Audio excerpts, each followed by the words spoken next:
Bonjour à toutes et à tous. Nous avons le plaisir là de vous accueillir pour la conférence de David Lézé, carnet de voyage d'un Scrum Master. Tac. Merci. Je vais essayer de partager mon écran comme d'hab. Dites dans le chat si ça marche. Vérifiez que la technique est lancée et qu'on parte pas sans que personne ne voit rien. Cool, ça marche. Hop, je lance un timer aussi, ça m'évitera de dépasser et d'être trop bavard. Et on est parti. Rebonjour à tous. Moi, je suis là pour vous raconter une histoire. J'aime bien raconter des histoires. Et cette histoire-là, c'est 18 mois dans le rôle de Scrum Master. Quand j'ai commencé dans ce rôle, j'avais une envie, c'était récupérer du feedback, que les gens m'expliquent un peu ce que j'allais devoir faire. J'étais vachement, comment dire, en attente de ça. Et j'avoue que j'ai pas forcément toujours trouvé. Et du coup, cette conf, c'est un peu la réponse à mon propre besoin de l'époque. Son petit côté Inception, j'aime bien, mais je me suis dit, tiens, je vais essayer de répondre à mon besoin et peut-être raconter cette histoire pourra servir à d'autres. Donc, voilà comment est née cette conférence. Tac, je me remets ici, paf. Avant de vous parler de cette histoire, merci aux sponsors. J'aide aussi à organiser des conférences. Je sais à quel point c'est important. Merci à eux d'avoir suivi l'événement en ligne. C'est super cool. Ça nous permet de faire ça. En deux mots, moi, je suis David Lézé. Je travaille chez S2I. Je les remercie tout le temps de me permettre de pouvoir prendre ces temps pour partager avec la communauté en conférence. C'est top. Donc, merci à eux. Quand je bosse pas, la plupart du temps, je m'occupe de ma famille. Ça me prend le reste de mon temps, mais c'est passionnant d'élever deux petits enfants de 5 et 7 ans. C'est largement aussi fatigant que de travailler et aussi complexe. Et si vous voulez en savoir plus, n'hésitez pas à aller pianoter sur les réseaux. J'essaye de partager des trucs aussi quand j'ai du temps, donc n'hésitez pas à vous connecter, échanger, discuter. Je le fais toujours avec plaisir. Tac. La toute première fois où j'ai donné cette conférence, c'était chez S2I d'ailleurs, et dans la salle, il y avait quelqu'un qui était, il est toujours d'ailleurs, hein, responsable sécurité. Et il m'a posé à la fin de la conf, il m'a dit, ah, c'était bien hein, ton truc là, Scrum Master, machin truc. Euh, Par contre, c'est quoi un Scrum Master? Et elle a fait, ouais, c'est vrai que c'est pas con. C'est pas con, j'ai pas essayé de définir c'est quoi ce rôle. Et comme je vais pas tout faire, est-ce que dans le chat, certains d'entre vous peuvent relever le défi d'essayer de définir ce que c'est qu'un Scrum Master en une phrase? Il n'y a pas de bonne et de mauvaise réponse. Et moi, je regarde pour voir si un gentil facilitateur, ouais, le petit côté géo derrière ça, garant du respect des règles de Scrum, hmm. Catalyseur d'équipe, j'aime bien. Le magicien qui fait réussir l'équipe et l'organisation. Le côté magicien, il est cool, j'avoue. Je l'avais jamais, tiens, je te la piquerai, Alexandre. J'aime beaucoup l'analogie. Résolveur de problèmes. Ok. Alors moi, j'ai posé une phrase aussi. Elle vaut ce qu'elle vaut. Clairement, je le redis. Je pense pas qu'il y ait de bonne ou de mauvaise définition. Et je vous ferai pas la fin de la réplique d'Astérix et Obélix, promis.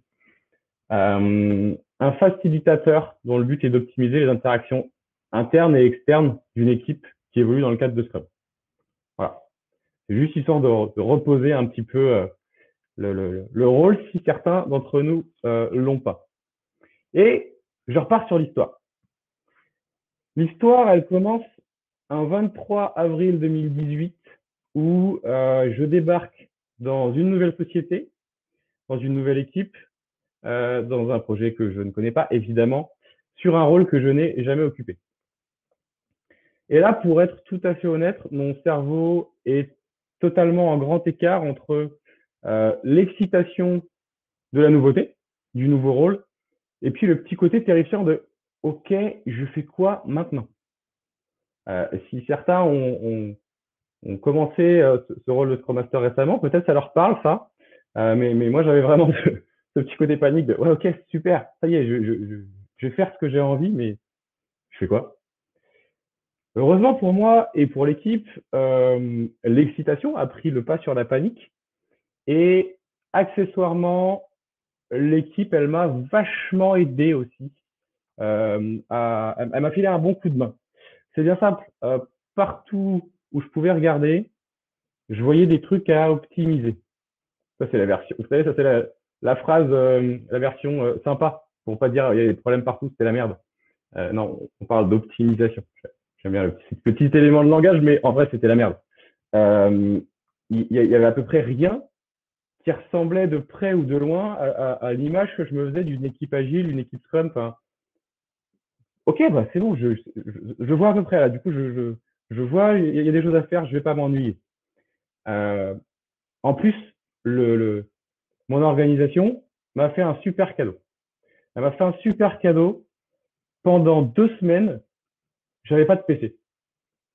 J'avais pas de PC, rien. Pas d'écran, pas de PC, pas de réseau, pas de mail, rien. Donc j'avais un bloc de papier blanc et mes crayons et mes feutres. Et j'ai pu observer à loisir. J'ai pu vraiment prendre ce temps pour m'immerger. Et c'est peut-être le meilleur truc qui me soit arrivé.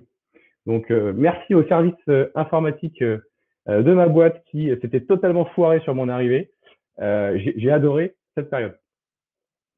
Et la première action majeure que j'ai fait avec cette équipe, ça a été de les laisser se planter magistralement. Je suis arrivé au milieu du sprint 7. Donc, le temps que je commence voilà, cette phase d'observation. On arrive sur la fin du sprint. Là, il reste 2 jours et tout est presque fini. Vous savez, ce fameux état là, presque fini, où en fait, c'est juste pas fini. Hein, presque, vous pouvez l'enlever. Il y avait rien de fini.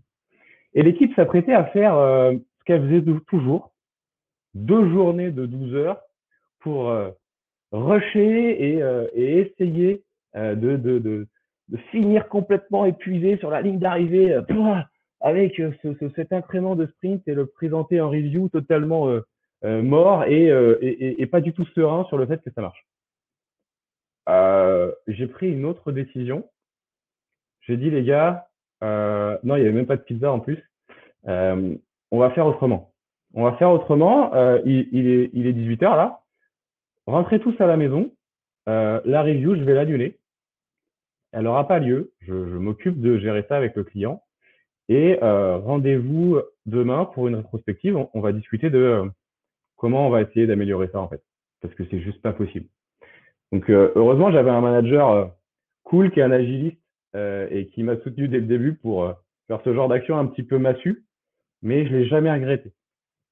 Et donc, à cette fameuse rétrospective, euh, on a commencé à parler d'une notion qui nous est chère. Comment on fait pour sortir de cet engrenage? Parce que là, ça fait 7 sprints que vous faites ça. C'est pas satisfaisant. Enfin, globalement, c'est pas un truc qu'ils aimaient non plus. Hein. Et, euh, et je leur ai dit, mais bah, comment vous améliorez vos processus? Comment vous faites de l'amélioration continue aujourd'hui pour sortir de ça? Et là, ils ont eu une réponse qu'on aura, je pense, tous entendue. T'es mignon, mais on n'arrive déjà pas à finir les sprints et à faire toutes les US qu'on nous donne. Si tu nous rajoutes en plus du boulot pour automatiser et améliorer nos process, il y a un moment, on va travailler le week-end. Enfin, je dis, ah non, non, non, non, non, non, ah non, c'est pas du tout ça le plan. Le plan, c'est on va réduire la charge de travail pour mettre en place des actions d'amélioration qui fait que on va mieux travailler. Là, ils se sont encore plus marrés. Ah, c'était une bonne hilarité générale. Ouais, c'était drôle en fait, comme Scrum Master David. Ça n'arrivera pas ça. Le fait de dire on va réduire le nombre d'US, etc., le client il voudra jamais. Je n'avais encore aucune crédibilité dans cette équipe, donc enfin c'est normal, tout était à faire. Donc mon premier boulot, ça a été ça. Ça a été d'aller mener cette bataille auprès du client, d'aller lui expliquer qu'il y avait un ROI derrière, hein, que je lui demandais pas du temps pour juste pour faire moins de travail, mais juste avec une vision à long terme on allait s'améliorer et il allait avoir un retour sur investissement. Et j'ai gagné ces premiers temps pour s'améliorer. Alors, forcément, on travaille sur des temps longs, etc. Mais j'ai surtout gagné ma crédibilité et l'équipe a vu que quand je lui proposais de s'améliorer, je lui proposais aussi le temps pour s'améliorer. Et je lui amenais ce temps. Et en tant que Scrum Master, c'est essentiel. Vous pouvez pas dire, les gars, prenez en main votre amélioration continue. Par contre, je vous offre pas la possibilité et le temps pour le faire. Ne faites pas ça, c'est juste contre-productif. Ok. Alors on continue l'histoire. Je commençais à mener ces actions d'amélioration, d'automatisation, etc., etc. On a mis du CI/CD, on a fait plein de choses. Sauf que dans cette équipe, le vrai levier, il était où? Il était sur le collectif. Et je pense que il est toujours sur le collectif. Il est toujours sur l'humain et sur la collaboration. Mais là, c'était quand même assez marqué. Laissez-moi vous raconter un peu parce que ça va vous poser un peu le décor. On est dans une équipe d'une dizaine de développeurs avec des gens plutôt spécialisés sur le back-end et des gens spécialisés sur le front-end. Bon, bah, c'est simple, les deux, ils se parlaient pas. Hein, les deux sous-groupes, là, ça se parlait pas. Et pour bien marquer le fait qu'on se parle pas, ils avaient investi 2 bureaux de chaque côté d'un couloir avec le front ici et le back ici. Et au milieu, la ligne Maginot. Je l'avais encore jamais vu celui-là. Hein. Je fais, wow, ah ouais, là quand même, il y a peut-être un petit peu de travail. On avait même des développeurs front qui pensaient que les développeurs back étaient nuls. Et l'inverse, les développeurs back pensaient que les développeurs front, c'était des gros feignants. Il y avait vraiment du travail. Et il y avait un vrai levier pour faire quelque chose. Alors, on a fait plein de trucs. On a fait plein d'actions qu'on pourrait assimiler à du team building. Je suis pas un grand fan du mot parce qu'on pense toujours à des trucs très stéréotypés. Mais moi, en tant que Scrum Master, j'ai fait ouais, voilà, de la course en sac. Ouais. Enfin, ça m'insupporte un peu. Pour le coup, c'est côté géo du Scrum Master dont je suis pas fan. Euh, Moi, j'ai fait d'autres trucs. J'ai fait des trucs qui me parlaient à moi. Typiquement, ça, c'était un post LinkedIn où je raconte que avant ma journée de travail, je suis allé dans un parc à côté du boulot pour aller mesurer les barbecues publics pour pouvoir acheter une grille qui va dessus. Parce que ouais, faire un barbecue avec toute son équipe, ça, pour le coup, en termes de team building, je trouve que ça marche bien. Et pour moi, c'était dans mon rôle de Scrum Master. J'ai fait quoi? Bah, j'ai mis enfin non, il était déjà d'ailleurs, mais j'ai réinstauré juste des moments très courts dans la journée. On avait une type de fléchette dans le bureau. Et ben, venez, on se fait des petits tournois, on se fait des petits trucs. C'est très court, c'est très simple. Il suffit de se lever. Est-ce que vous n'avez pas fait que manger? Vous avez bu aussi, j'espère. Mais tu m'étonnes. Attends, j'habite en Bretagne, Alexandre, donc autant te dire que un barbecue chez nous, c'est institutionnel. Et j'ai fait d'autres trucs aussi. J'ai fait ça. Vous avez sûrement pas le son. Moi, je l'ai à la maison dans mon casque, mais on s'est amusé. On a fait une soirée nerf où on a même ramené de quoi se déguiser, etc. Il y avait plein de gamers. Ça, voilà. Faites des trucs qui parlent en fait. On a fait du laser game. Faites des trucs qui parlent à l'équipe. Voilà. Moi, je suis pas un grand fan forcément de Nerf ou de laser game, etc. Mais si vous avez des gamers qui passent leur vie sur Call of Duty, il y a des chances pour que ça marche. Donc, essayez de cibler des trucs qui vont avec votre équipe. Bref, on fait tout ça. C'est du temps long. Évidemment, quand vous avez des gens qui se parlent pas à la base, vous n'allez pas en 2 sprints les transformer en c'est mon meilleur pote. Non, qu'on soit clair. En revanche, le fait de travailler sur l'interpersonnel va faire que petit à petit, ben, il y a plus de respect, il y a plus d'envie de communiquer, etc., etc. Et magie, on commence à avoir des développeurs front qui vont voir les bacs de l'autre côté du couloir, etc., etc. Des choses qui se passent. Un petit succès, voilà, quand je commence à voir qu'il y a des choses qui se passent.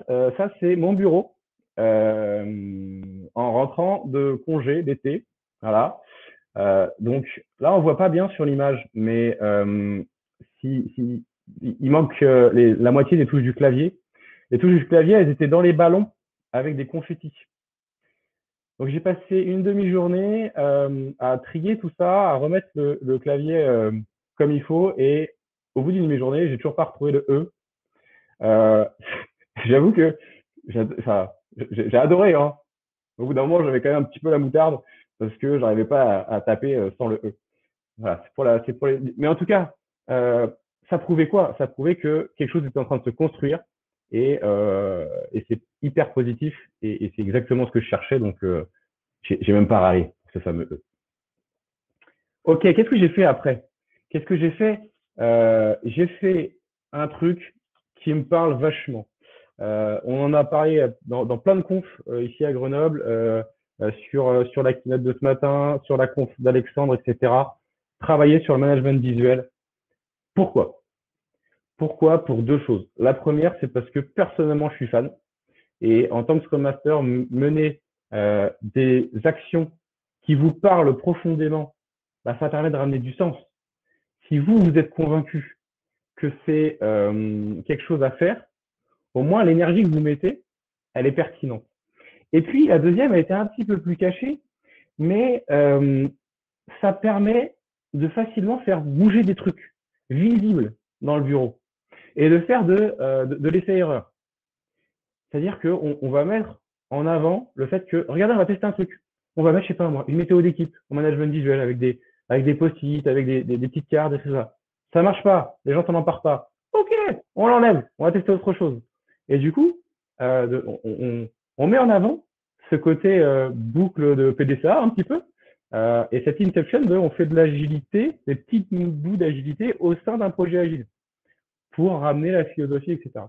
Donc, j'ai fait plein de trucs. Ça, c'est les actions de rétrospective.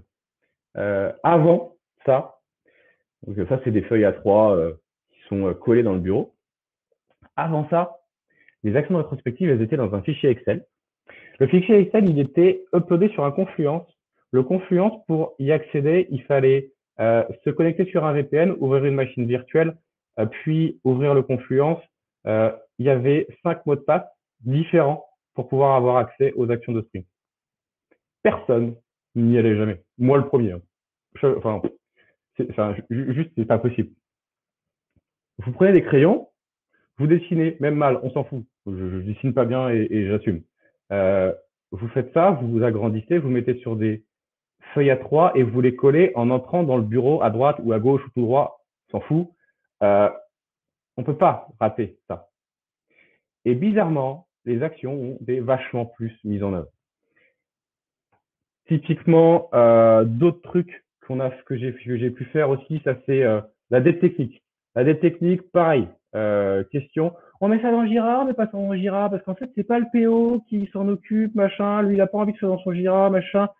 Des questions comme ça qui limite c'est limite si ça n'avait pas monté une réunion pour savoir comment on va gérer la dette technique dans Jira quoi. Mais arrêtez. Une feuille à trois, des post-it. Voilà, vous avez une dette technique. Des petits pictos. Ouais, quand on est en haut, ça commence à nous poser problème. En revanche, on se dit que au milieu, c'est qu'on va baisser et si on est tout en bas, eh ben, on va faire une pyramide humaine. Bon, on l'a jamais fait. Ça tombe bien parce que je n'étais pas sûr, moi, de réussir à tenir le socle. Et je vous ai fait la photo à un moment où la technique, elle était à peu près contenue. Mais quand j'ai fait ça, au début, la dette technique, elle remontait sur le mur et on avait des mecs super grands dans l'équipe, ils avaient mis ça sur le faux plafond aussi en fait. Donc c'était hyper visible et hyper angoissant le fait qu'on avait un problème de dette technique. Et du coup, ça a même amené à ce que moi, j'aille négocier avec mon client, avec notre client, le fait d'investir un sprint entier de dette technique, chantier de refactoring, grosse refonte tech, etc., etc. Là, c'est pareil, hein. L'équipe, jamais de la vie, elle me dit, mais non, mais David, on fait des sprints de 3 semaines, on est 10 devs. Il se rend compte, du coup, il dira jamais oui, hein, le client. Ça m'a pris 20 minutes pour le convaincre. Donc, arrêtez de croire que c'est pas possible. Et tout ça, c'est parti de quoi? C'est parti de mettre du management visuel. Et j'ai juste demandé à l'équipe, OK, chaque sujet, vous faites un post-it. On va regarder sur le mur à quoi ça ressemble. Ah d'accord. Ah ouais, mais on est là. Ok, bougez pas, je prends mon téléphone. Tout ça, ça partait du management visuel. À droite, c'est juste pour moi. Juste pour moi, c'était ma façon de d'évaluer si des binômes marchaient bien pour faire du pair programming, pour faire la relecture de code, etc., etc. Très clairement, si je commence à ouvrir un fichier Excel et puis suivre ça là-dedans, je vais le faire 3 jours, ça va me gonfler. Je me connais, je déteste Excel, je déteste faire ce genre de truc. C'est pas pour rien que je suis pas chef de projet. Et par contre, trouver une solution visuelle marrante avec des Lego, bah du coup, ça m'a permis de suivre ça. Des briques rouges, ça marche.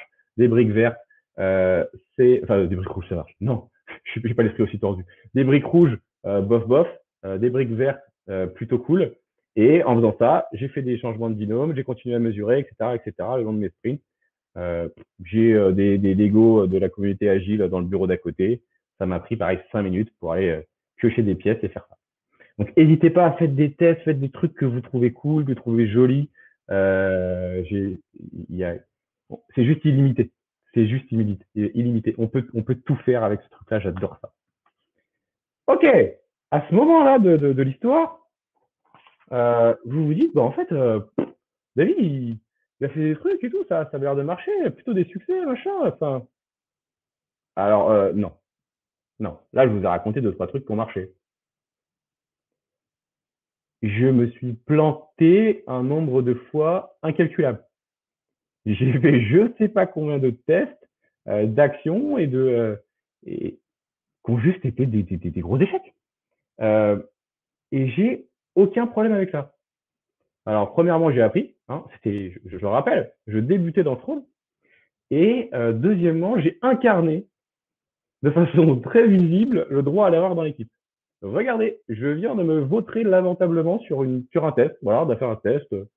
J'ai essayé d'amener quelque chose et ça marche pas. Ok, bah on s'est tous dit que ça marche pas. Petit exemple. Alors, je vais pas tous vous les mettre hein, parce que vraiment, y en a plein. Euh, Petit exemple sur un jeu d'amélioration, un jeu que j'ai créé sur de l'amélioration continue. Alors, avant ça, l'équipe, avait un système dit de bâton. Je pense que tout le monde le connaît, celui-ci, hein, un tableau blanc. On liste des pratiques, des comportements qu'on n'a pas envie de voir dans une équipe. Être en retard, casser une chaîne d'intégration continue, euh, casser un déploiement, enfin bref, on liste tout ça. Et puis, quelqu'un fait ce genre de truc, il prend un bâton, au bout de 5 bâtons, il paye des croissants. Ok. C'est un système que j'ai vu très bien marcher dans une équipe précédente. Sauf que là, c'était foireux. Foireux pourquoi? Parce que des gens ne jouaient pas le jeu. Ils disaient ah non non moi non ah non non le bâton non je l'efface je suis pas d'accord. Et puis c'était pas tourné vers l'amélioration continue mais vers la répression. C'était un système pour pouvoir dire Michel tu as fauté. Alors mon premier réflexe ça a été de supprimer le truc. De dire bah voilà ça répond pas à un besoin d'amélioration on va le virer. Mais j'ai eu des réticences et encore une fois, j'étais, enfin voilà, je venais pas d'arriver, j'arrivais depuis peu de temps dans l'équipe, donc je voulais pas tout casser. Et à la place, j'ai créé un jeu. J'ai créé un jeu, 52 cartes, des gages, des sketchs, ramener de la bouffe, enfin voilà. Ça m'a permis à l'équipe de me voir faire 10 pompes. J'ai mis 2 semaines à m'en remettre. Euh, Évidemment, ça a foiré. C'est une évidence. Et j'avais pas réglé le vrai problème. Donc, c'est pas grave. L'équipe, elle a vu que je tentais quelque chose. Et accessoirement, ça m'a permis de supprimer le jeu et d'aller travailler sur les causes racines derrière ça. Encore une fois, ce qui est important là-dedans, c'est que Scrum Master, c'est un boulot qui est orienté action. Je crois profondément dans ce truc. Il faut faire des choses. Il faut mener les actions.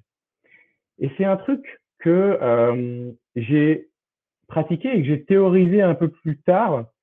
Euh, c'est que le schéma traditionnel de la motivation, si je mets ça ici, ça va être plutôt je suis inspiré, ça va me motiver et du coup je vais passer à l'action.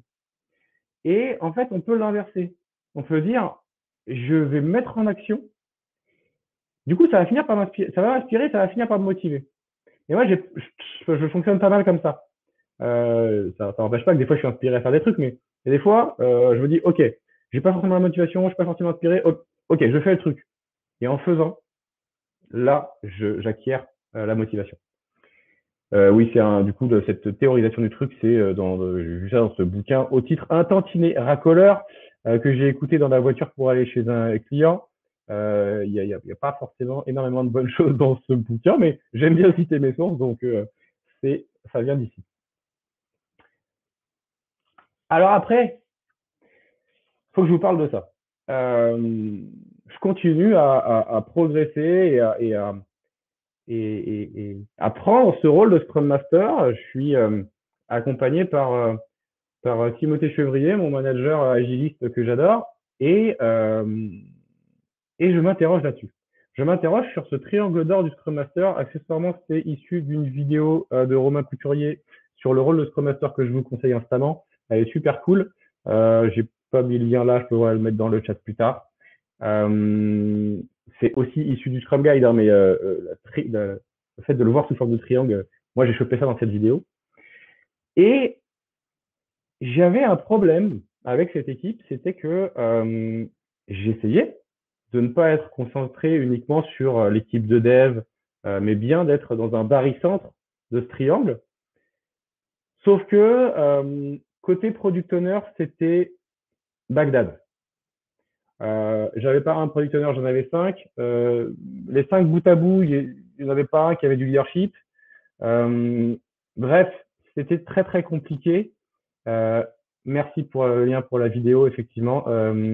Et du coup, il y avait cette espèce de relation pourrie de client-fournisseur au niveau de cet axe du PO là, qui fait que j'avais vachement de douleur à pas pouvoir aller optimiser cette partie-là. Du coup, petit coaching clinique avec Timothée et on a travaillé autour de ce triangle pour se dire bah tiens recentre-toi un petit peu plus sur la dev team, sur l'organisation, etc. Mets de l'énergie à cet endroit-là.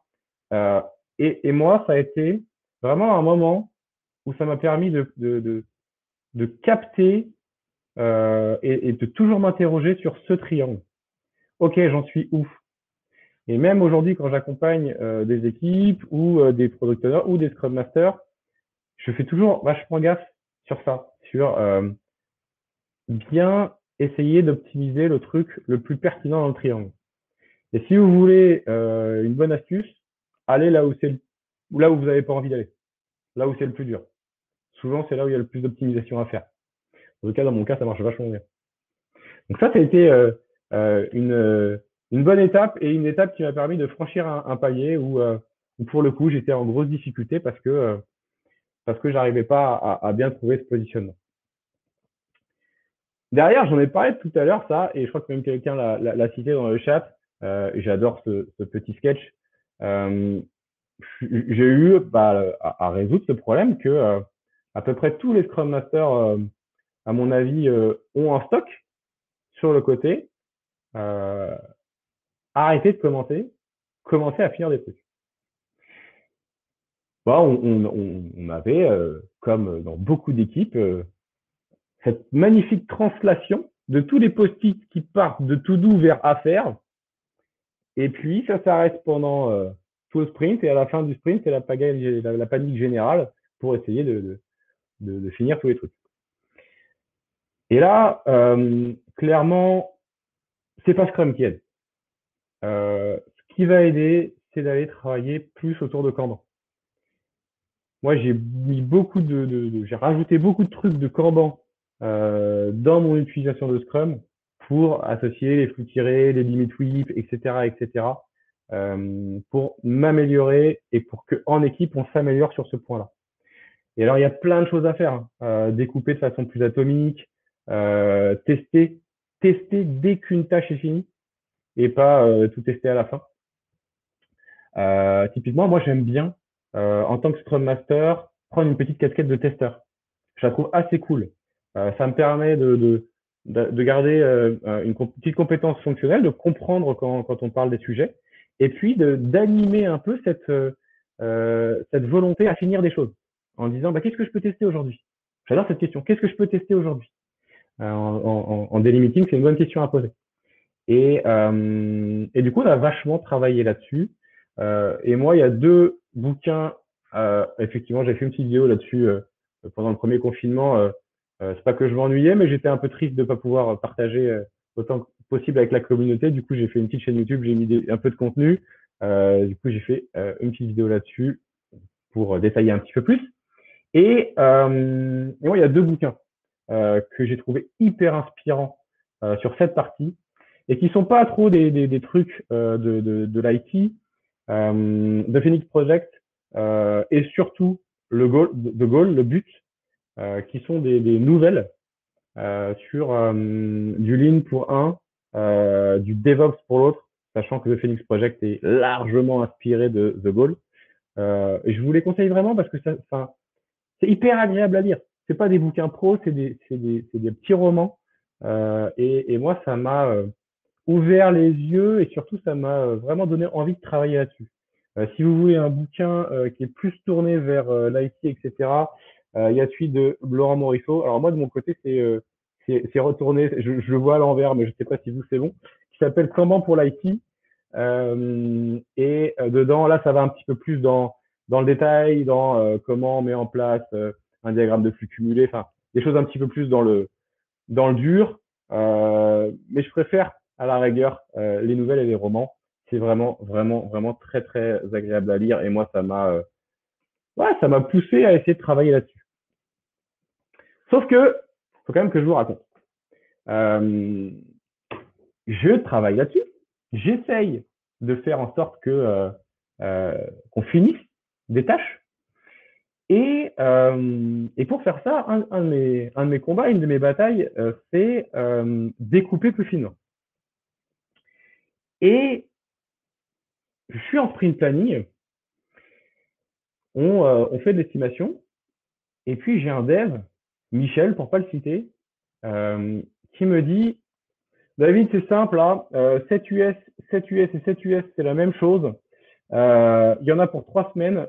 Je vais prendre tout ça et puis rendez-vous à la fin du sprint. Alors moi qui suis dans l'objectif de découper et de finir plus vite, etc., vous vous doutez bien que je suis pas hyper emballé par sa vision des choses. Et je lui dis, bah écoute, j'aimerais bien qu'on arrive à découper un petit peu plus par use case, par persona, par ce que vous voulez, et qu'on fasse des tâches qui font plutôt, allez, 3, 4 jours, qu'on arrive à les finir de manière complète et qu'on puisse avancer comme ça. La réponse de Michel, elle fait non, non, c'est complètement con. Tout ça, ça va ensemble. Bah, c'est simple. C'est moi le sachant sur le sujet. Soit on fait comme j'ai dit, bah, soit je le fais pas. Ok. Sympa Michel, ouais, j'avoue. Ouais. Euh, et en fait, Michel, il m'a projeté dans ce qu'il y a sur le slide, à savoir, je ne maîtrisais pas du tout la notion de gestion du changement. C'est-à-dire que moi, j'étais jeune Scrum Master, je lisais tout ce que je pouvais trouver, je le fais toujours d'ailleurs, et j'arrivais avec des connaissances, donc sur le step 3, là, et je fournissais la capacité de mettre en œuvre des trucs et de tester des trucs. Par contre, le fait de m'occuper du fait que les gens ils aient la conscience qu'il y a un changement et puis créer le désir, là, j'y étais pas du tout. Mais alors, pas du tout. Et ben, bizarrement, ça marchait pas très bien. Alors, il y a des fois, ça marchait, évidemment, et puis avec un peu de leadership, un peu d'énergie, on arrive à propulser des trucs. Mais là, Michel, lui, il n'achetait pas. Euh, donc, bah, sur ce sprint-là, Michel il s'est pas occupé de ce truc-là. Et puis, petit à petit, les gens ont commencé à découper, on a commencé à finir, on a commencé à avoir des sprints vachement plus stabilisés, du test au fil de l'eau, etc., etc. Et je vous parle de ça, ça a pris plusieurs mois, hein. Et Michel, qui d'un coup se dit, mais en fait, c'est pas mal. C'est pas mal, en fait. Ouais, je vais essayer moi aussi. Et il s'est passé quoi? Il s'est passé quoi? Il s'est passé que l'équipe, elle a fait elle a fait les points 1 et 2. Le cercle vertueux de la démarche menée par l'équipe a fait que Michel il a eu envie. Et à partir de ce point de pivot, Michel, ça a été une machine de guerre de découpage d'US. Euh, Même moi, je découpais pas autant. Ça a été le mec qui propulsait la démarche et qui aidait les autres à découper, qui veillait à ce qu'on finisse, etc. Une autre personne. Il s'est transformé. Il a dû quitter l'équipe pour partir en Australie.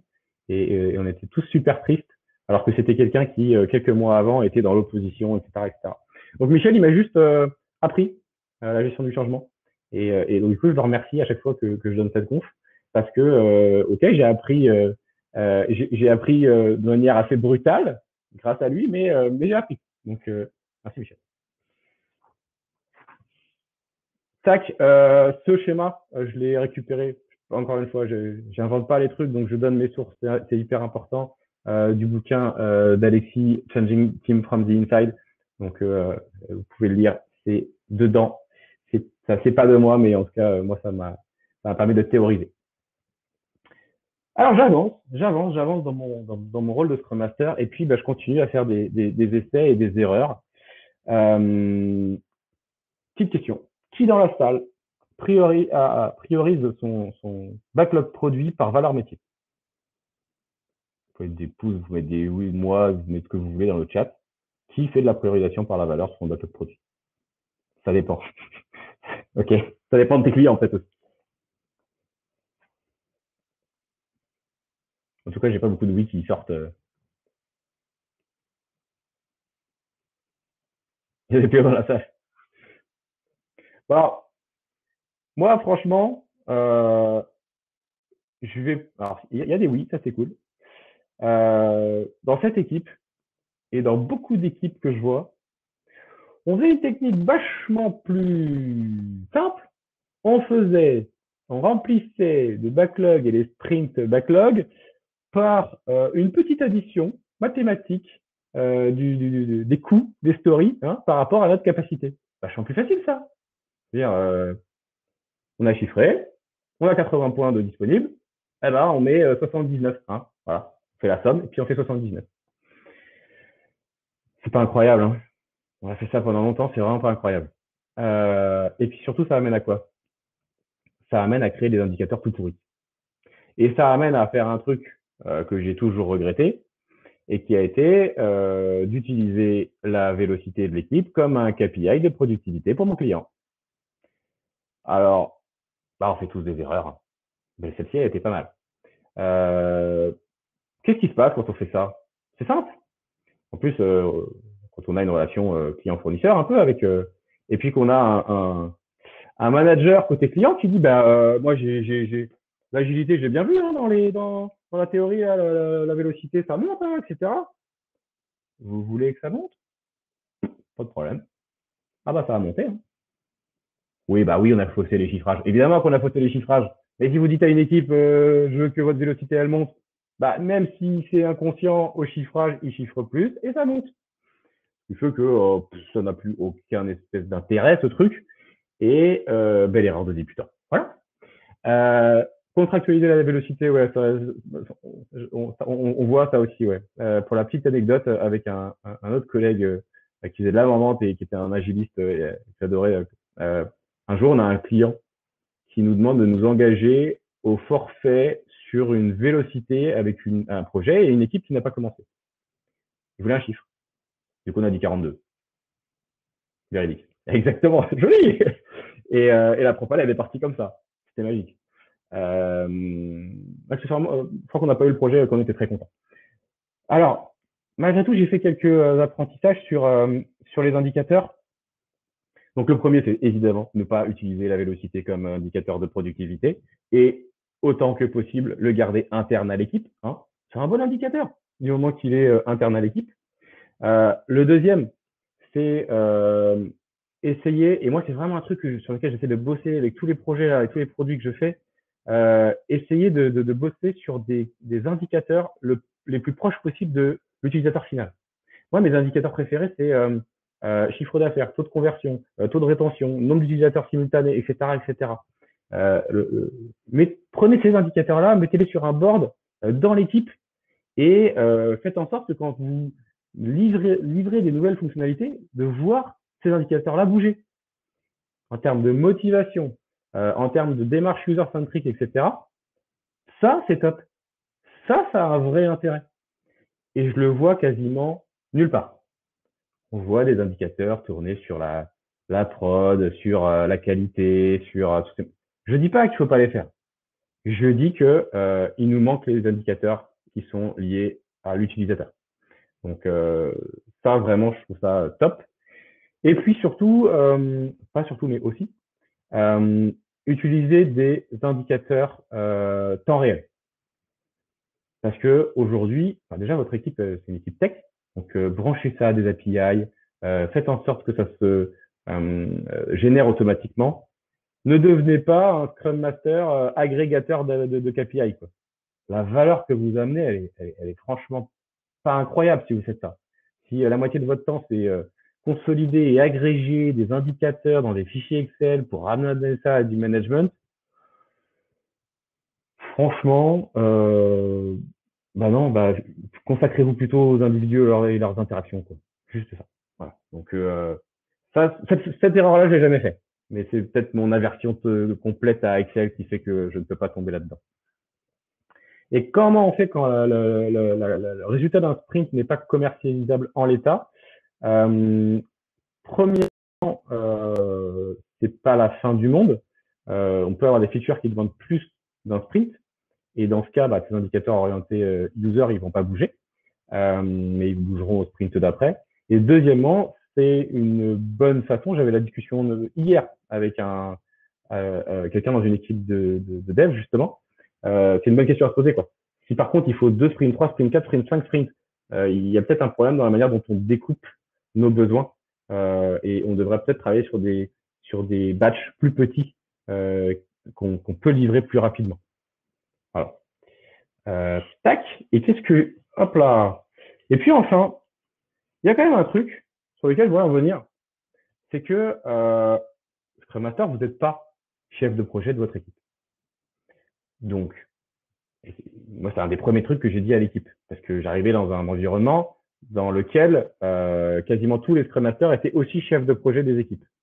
Moi, je suis arrivé, j'ai dit, je suis votre Scrum Master et en aucun cas votre chef. Par contre, vous avez envie de mener les actions.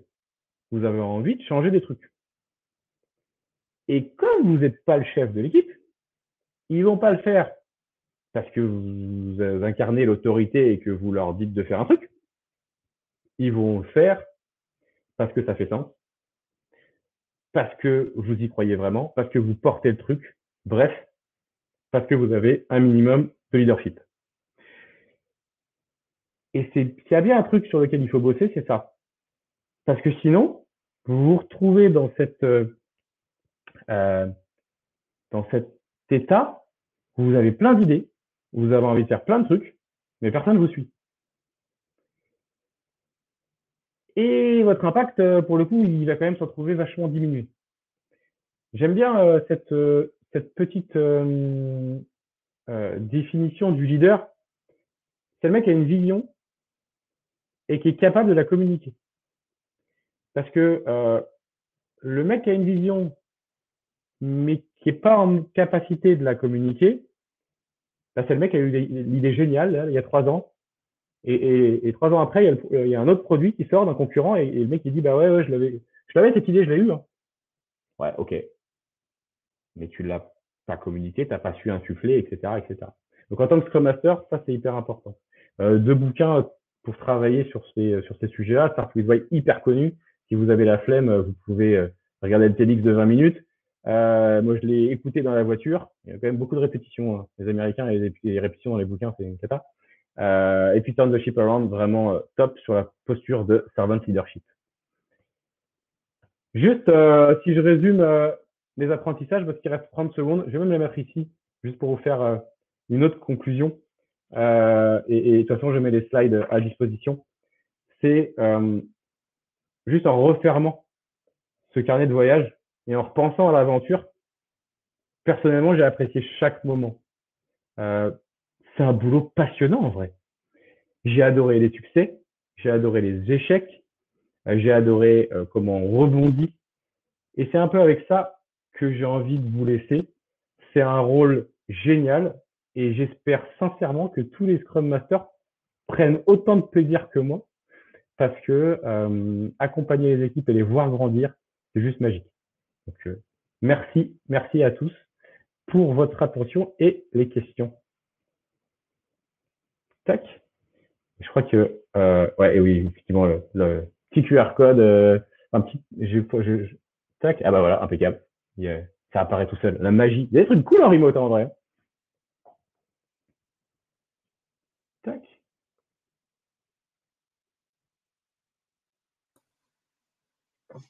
Merci beaucoup, David. Oui, on va remettre le lien du rôti dans le chat. Là, c'est une grosse pause de 30 secondes, de 30 minutes. Ouais, on est large, 30 secondes. Merci, Fanny.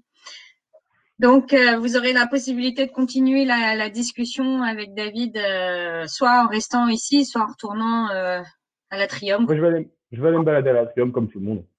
Ok. Eh ben super, merci beaucoup. Et puis à l'Atrium, il y a plein de super animations aussi faites par nos sponsors. Je vous mets la liste ici.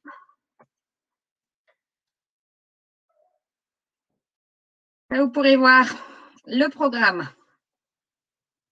Merci à tous.